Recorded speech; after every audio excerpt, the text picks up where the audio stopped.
আসসালামু আলাইকুম রহমতুল্লাহি আবরাকাতুহু। সবাই আশা করি ভালো আছেন। আজকে আমরা তৃতীয় শ্রেণীর বাংলা ক্লাস নিয়ে হাজির হয়েছি।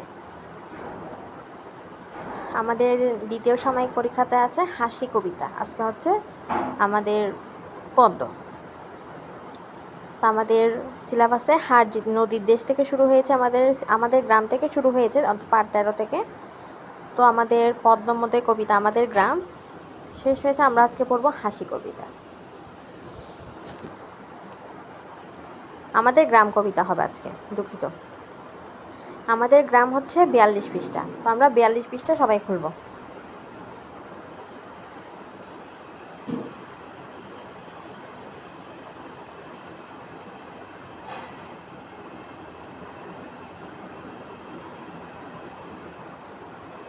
আমাদের গ্রাম কবিতাটি লিখেছেন বন্দে আলী মিয়া। তাহলে আমরা একবার কবিতাটি পড়ে শুনি। আমাদের ছোট গায়ে ছোট ছোট ঘর, থাকে সীতা সবে মিলে নাহি কেহ পর। পাড়ার সকল ছেলে মোরা ভাই ভাই, একসাথে খেলি আর পাঠশালে যায়। হিংসা ও মারামারি কবু নাহি করি, পিতামাতা গুরুজনের সদা মোরা ডরি। আমাদের ছোট গ্রাম মায়ের সমান, আলো দিয়ে বায়ু দিয়ে বাঁচাইছে প্রাণ। মাঠ ভরা ধান আর জল ভরা দিঘি, চাঁদের কিরণ লেগে করে ঝিকিমিকি। আম গাছ জাম গাছ বাঁশঝাড় যেন, মিলেমিশে আছে ওরা আত্মীয় হেন। সকালে সোনার রবি পূব দিকে উঠে, পাখি ডাকে বায়ু বয় নানা ফুল ফুটে। কবিতাটা পড়ে যা বুঝতে পারলাম সেটা হচ্ছে একটা ছোট গ্রাম, সেই ছোট গ্রামে সব ছেলে মেয়ে মিলে সবাই ভাই বোন, এবং তারা একসাথে খেলাধুলা করে এবং একসাথে পাঠশালাতে যায়। কেউ কাউকে হিংসা করে না, কেউ কারোর সাথে মারামারি করে না। তারপর পিতা মাতা গুরুজন মানে হচ্ছে শিক্ষকদেরকে সবাই মোরা ডরি, ডরি মানে হচ্ছে ভয় পায়।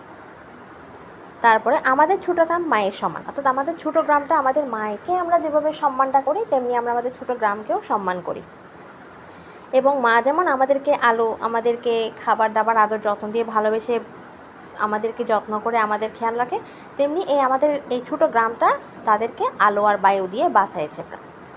মাঠের মধ্যে অনেকগুলা ধান এবং জলের মধ্যে অনেকগুলা দিঘি এবং জল ভরা দিঘি, চাঁদের কিরণ যখন লাগে সবগুলোই জলটা কি ঝিকিমিকি করে।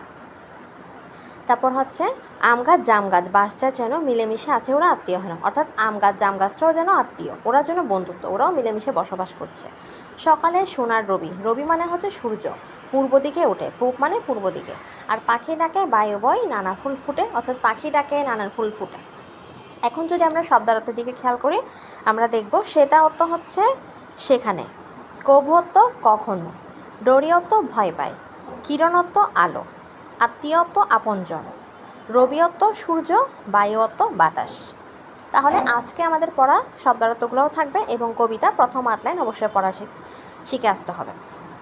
তারপর আমরা যদি দেখি বাক্য গঠন, পাঠশালা, অর্থাৎ পাঠশালা দিয়ে একটা বাক্য গঠন লিখতে বলা হয়েছে। গুরুজন দিঘি মিলেমিশে বাঁশঝাড়, তাহলে এগুলো দিয়ে আপনাদের কাজ হচ্ছে কি হোমওয়ার্ক হচ্ছে এখানে এই হোমওয়ার্কগুলো করে আনা বাক্য গঠন। তারপরে হচ্ছে একই শব্দের শব্দার্থ শিখি। তাহলে আমরা এখানে আবার কিছু শব্দার্থ পেয়েছি। রবিয়ত্ব সূর্য অরুণ, বায়ুত্ব বাতাস বা হাওয়া, কিরণত্ব আলো অথবা প্রভা, ঘরত্ব বাড়ি বা গৃহ, পাঠশালাত্ব বিদ্যালয় বা স্কুল। ঠিক আছে, এখন আমরা একটু এমসিকিউ সলভ করে ফেলি। কবি গ্রামকে তুলনা করেছেন কার সাথে? বাবার সাথে, বোনের সাথে, ভাইয়ের সাথে, মায়ের সাথে। আমরা একটু আগে কবিতাতে পড়েছি কি আমাদের ছোট গ্রাম মায়ের সমান। তাহলে বন্দে আলী মিয়া কবিতাটিকে গ্রামকে মায়ের সাথে তুলনা করেছেন, উত্তর হবে মায়ের সাথে। কখনো করব না, কখনো কি করব না? আমরা কবিতাতে পড়েছি হিংসা ও মারামারি কবু নাহি করি, অর্থাৎ আমরা হিংসা ও মারামারি কখনো করব না। খেলাধুলা পড়াশোনা নাকি শ্রদ্ধা ও সম্মান নাকি আদর স্নেহ নাকি হিংসা মারামারি? হিংসা ও মারামারি আমরা কখনো করব না। তারপর হচ্ছে সোনার রবি কোন দিকে ওঠে? আমরা জানি সূর্য পূর্ব দিকে ওঠে, তাহলে এটা আমাদের উত্তরটাই হচ্ছে পূর্ব দিকে। তাহলে আজকে আমাদের এই অধ্যায়ের কিন্তু প্রায় কিছু সমাধান শেষ হয়ে গেছে। আমি যদি প্রশ্নগুলো সলভ করতে যাই পারবো, সমস্যা নেই। এখন শেখার দায়িত্ব কিন্তু আপনাদের। গায়ের ঘরগুলো কেমন? গায়ের ঘরগুলো হচ্ছে ছোট ছোট। আমরা কবিতায় পড়েছি আমাদের ছোট গায়ে ছোট ছোট ঘর, থাকি সেটা সবে মিলে নাহি কেহ পর। তাহলে আমাদের ছোট গায়ে ছোট ছোট ঘর, তাহলে গায়ের ঘরগুলো হচ্ছে ছোট ছোট। পাড়ার সব ছেলে একসাথে কি করে? পাড়ার সব ছেলে একসাথে খেলাধুলা করে, একসাথে পাঠশালায় যায়। জল ভরা দিঘি ঝিকিমিকি করে কেন? চাঁদের কিরণ লাগার কারণে জল ভরা দিঘিতে ঝিকিমিকি করে। এটার উত্তর এটাই। আত্মীয়ের মতো মিলেমিশে কারা আছে? আম গাছ, জাম গাছ, বাঁশ গাছ, যেন ওরা আত্মীয়ের মতো মিলেমিশে আছে, এটাই বোঝাচ্ছে। তাহলে আমাদের পড়া থাকবে হচ্ছে শব্দার্থ, তারপর প্রশ্ন আমাদের 4টা, আর উপরেও শব্দার্থ আছে সেগুলো, এবং বাড়ি কাজ হচ্ছে বাক্য গঠন, আর 8 লাইন মুখস্থ শিখে ফেলা। ঠিক আছে? কিন্তু পরীক্ষাতে আমাদের 8 লাইন আসলেও কবিতাটা কিন্তু পুরো শিখতে হবে, কারণ প্রশ্ন কিন্তু বিভিন্ন জায়গা থেকে আসতে পারে। তাই আজকের ক্লাস এতটুকু। সবাই ভালো থাকবেন, সুস্থ থাকবেন। পরবর্তী ক্লাসে আমরা আলোচনা করব হচ্ছে আমাদের হাসি কবিতা নিয়ে।